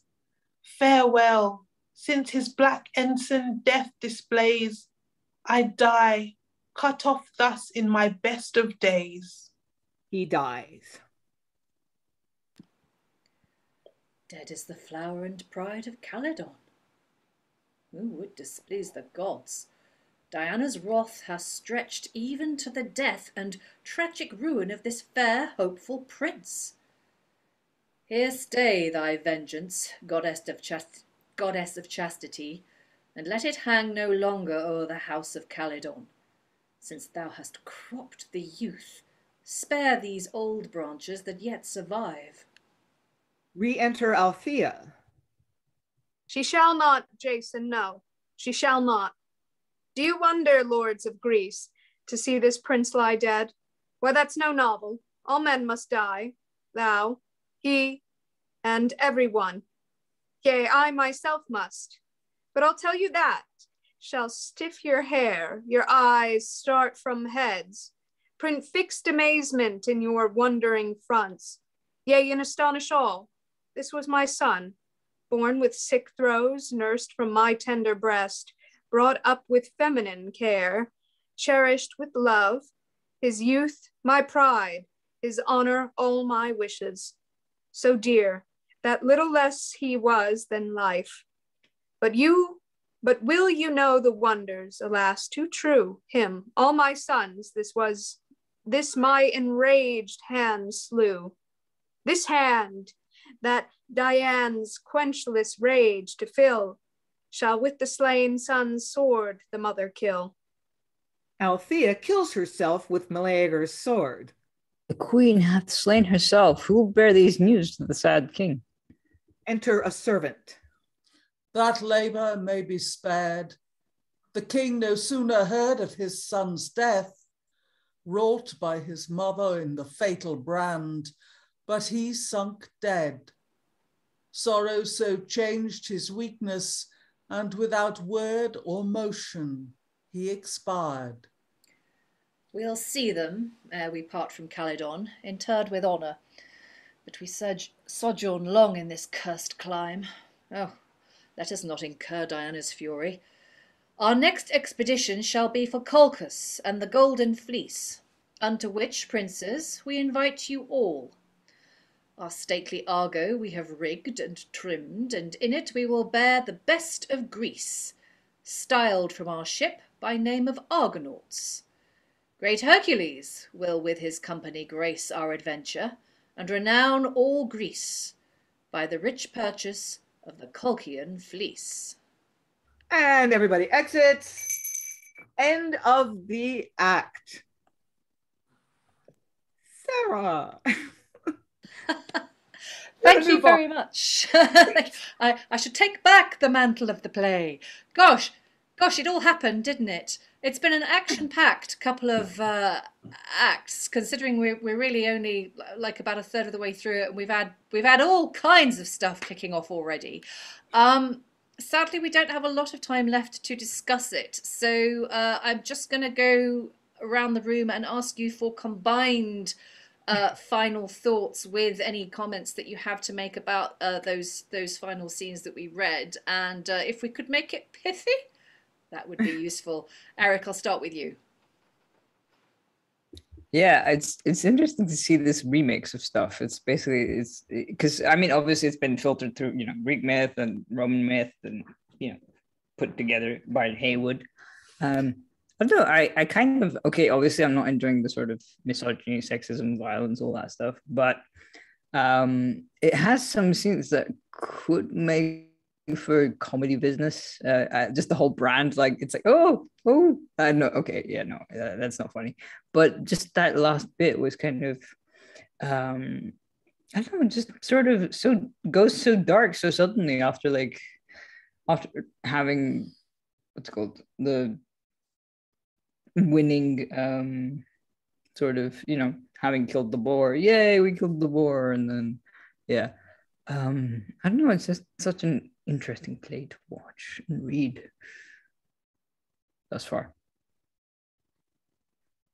Sorry, I was muted. It's up and down, isn't it? We've had highs, we've had lows, we've had deaths, we've had celebrations, we've then had more deaths. It's cracking along. Alan, your final thoughts, please. I must admit, I'm having the same problem I've had with the other age plays that we've done, of the episodic natures of it, that they don't actually seem to me to hang together as plays as such in the absence of through lines. There's some marvelous scenes, and I mean there's several sequences. I mean the Venus Adonis section could quite easily be lifted out of that and done as a completely separate standalone one actor almost. But a lot of it just doesn't seem to me to tie together. Now, that may be my ignorance of classical myth. But in terms of linear storytelling, I know we've referenced at points sort of Lord of the Rings, but at least you've got an overriding arc to it, which I'm not really seeing in these yet. We'll see. I mean, we're only a couple of acts in. It sounded from what Lynn said earlier that we may be coming back. I mean, the characters are sort of having a follow through, and that one kind of is leading into another, and we've just had mention of Hercules again as we go into Act 3. So let's wait and see. Francis, what are your final thoughts? In that last scene, I was trying to figure out what this brand actually was, because at first I thought it was like a flaming arrow or something, but then it seemed to be that Jason didn't sort of see the flames or anything, so it seemed to be like some sort of internal burning. So I was kind of confused about that. On the whole, I find the play a bit stodgy, but the nature of the stories kind of drives it forward because they're cracking good stories individually. And I had to laugh at the end of that last scene where Jason was kind of like, well, it's all very sad, but let's bury him and we'll be off to Colchis for the next instalment in the Greek myths. Yes, no time for sentiment. It's a bit like earlier when Venus was like, oh, Adonis is dead.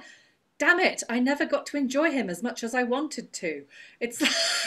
It's all good. Yeah, but hey, it's the Greek myths. So I'm going to move on to Elizabeth for final thoughts. But just before I do, Eric, were you going to leap in and answer Francis's brand? The whole thing about Meleager's birth was basically that I can't remember exactly why, but basically he has like a log or a piece of coal that if it burns to the end, so it's reduced to embers and ash and so on and so forth, he dies. So that's basically what was happening. So it's maybe something she can hold in her hand. Yeah, it has to be something like... I'll have to Google it. Elizabeth, final thoughts from you, please. Yeah, I agree with everything that's been said so far. I think Francis called the place stodgy, and I know what he means. It's kind of like that meal that's a bit too big in the gastropub. That's like that kind of stays with you a bit too long. I like the characters. I loved the scene with Venus and Adonis. I thought it was so good. And I loved the way you and Francis performed it as well. I thought it was fantastic. I get sad when they kill off the characters who've only just started to get going. I always feel like that's the thing about these metallic plays that I would like to change, is that they don't carry the characters through. They die off, and then it's just like, oh, dum-de-dum-de-dum, we're going for the golden fleece now. And I understand that that's the nature of Heywood's dramatic action, but I just would like them to stay alive. We want spin-off series. Yeah. Rachael, your final thoughts, please. Yeah, I'm kind of in the same place to what Elizabeth just said and to what Francis just said, that I wish some of these guys would stay around a little longer, even though Heracles has been around, I think, for 2 plays, and Zeus was around, or Jove, or whatever they're calling him in these, was around for 2 plays. But they weren't my favorite. But some of these other people, you know, I don't know, maybe Adonis could have stuck around a little more, even though he's saying some other stuff, but his banter with Venus was a little interesting, and I think some comedic business could be pulled from that. Yeah, it's maybe some, I think somebody at the beginning said there's some stuff that's a little bit like Panto, like with the guy with the horse bottom, and the costuming and things like that, and that maybe you could bring out some of the more comedic stuff to combat some of the misogynistic stuff, you know, phrase it that way as a production, maybe. Yeah, interesting. I guess we'll come on to how we would stage this once we're a little bit further through the play, but these things are, you know, it's never too early to consider them. Lynn, your final thoughts, please. Yes, I can pretty much echo Alan. There are some lovely moments, particularly the monologues. The poetry, actually, the verse at times is really lovely, and at other times, stodgy would actually be the word. So I mean, there are real local brilliances, but I find the plays careering from one story to another disorienting and queasy, and it's not overall really working for me. And Helen, your final thoughts, please. Yes, as a historian, of course, you've got to really get on board with the violence and the misogyny and everything else. You know, I mean, it's part of the package. I mean, I like these metal plays. I did a bit of editing on them for Robert, and I really, really like them. I do think, though, that they get better as they progress. I mean, I think silver was better than gold, brass is better than silver, and iron is going to be brilliant. So I can see exactly where you're coming from, because they don't really work like plays. They work like episodes. But they are what they are. And as you say, there's some wonderful bits in them. I mean, I thought that both the boar hunt and the feast afterwards, with the mother sticking the log in the flames and then thinking, oh God, no, I can't do this to my son. And then thinking, hang on, he's just killed my brothers, stuff him, and putting it back in the flame again. I thought it was all really good. Yeah, it's high drama, isn't it? And I think this thing that you've talked about before, Helen, of the episodic nature of it, that if you see this as a series of episodes in a continuing saga, it actually, the structure works quite well. Anyway, we must wrap up because we have run out of time. It only remains for me to thank all these wonderful readers for their performances today. Join us tomorrow for part 2 of the Brazen Age. We'll see you then.